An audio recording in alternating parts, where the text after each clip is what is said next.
Okay, so I want to show you today how to make a generation chart for your disciple making movement. And what you want to do is take a piece of paper, and like I've done here, you want to fold it in half, right? And then fold it in half again so that you separate the paper into 4 sections. Now, we usually do this with a bigger chart paper, but you can also do it with just a simple piece of paper.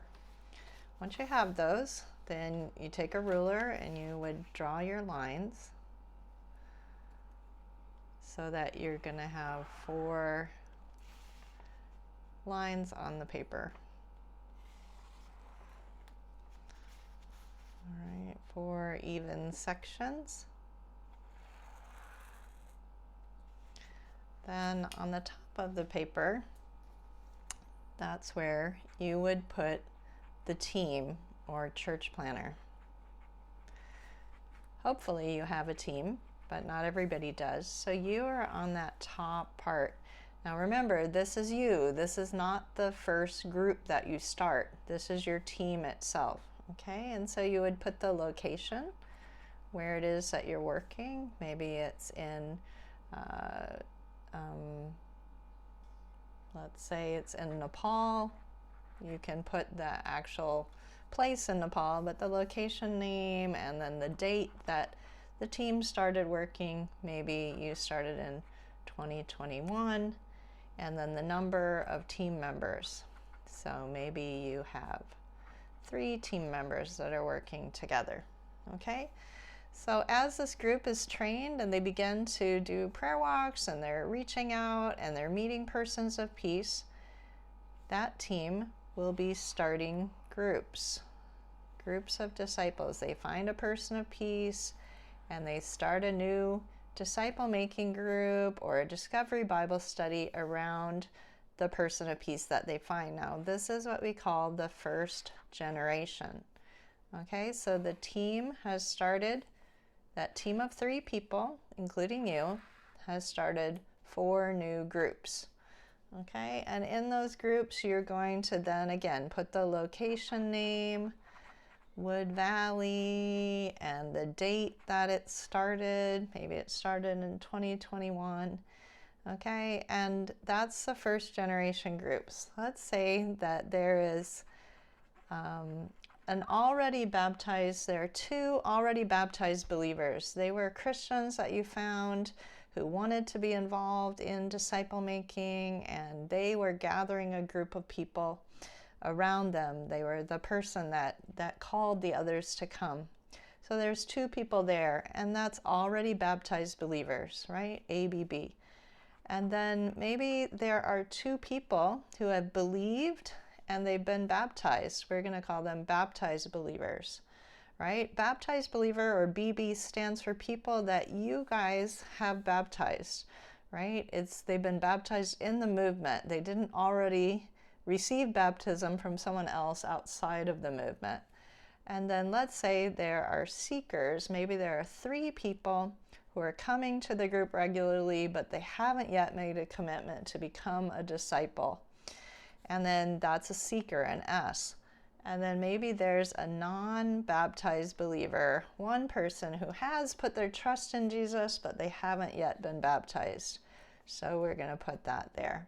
So you fill this out for all the different groups. So this is first generation, second generation, third generation, and you would continue on down as the movement grows. So let me go ahead and show you this chart, which is filled out more fully.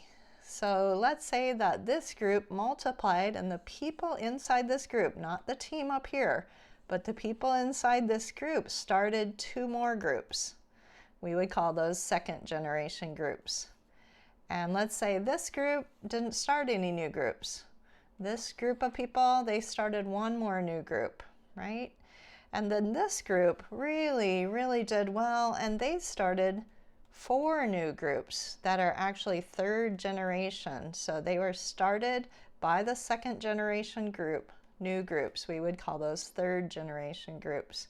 Now you'll notice here also the red. The red stands for new groups that have been started since the last time you made the chart. Here we're showing them as starting in June. So I encourage you to use a red color every time you make a new chart to indicate which groups are new. That way you can easily see how much new growth has happened since the last time you created a chart to track what is happening.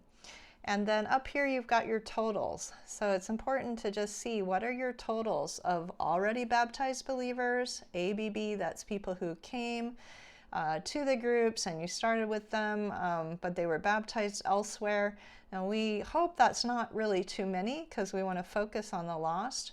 But if you have those kinds of people, you can indicate them by ABB. BB, or baptized believers, those are baptized by us, by us who are in the movement, have baptized them. They've come to the Lord, been baptized, and become obedient disciples of Jesus. Non-baptized believers is NBB. They've put their trust in Jesus. They've taken a step of faith to say, I want to follow Jesus, but they haven't yet taken the step of baptism. Now, hopefully that number is fairly small because we want to encourage immediate baptism fairly quickly after people believe that they're going to take that step of obedience. And then there's some people who are seekers. And over here you'll see two groups that are all seekers. Sometimes you start a group with a new person and their friends and family, and it's all seekers in the group. So you're going to have a few groups that are maybe like that as well. So I hope this helps you understand how to make a Gen chart. Again, this is so important in helping us to see the progress, to diagnose what's happening, to say, wow, what are we doing over here that we need to do more in these other places, because something here is happening right.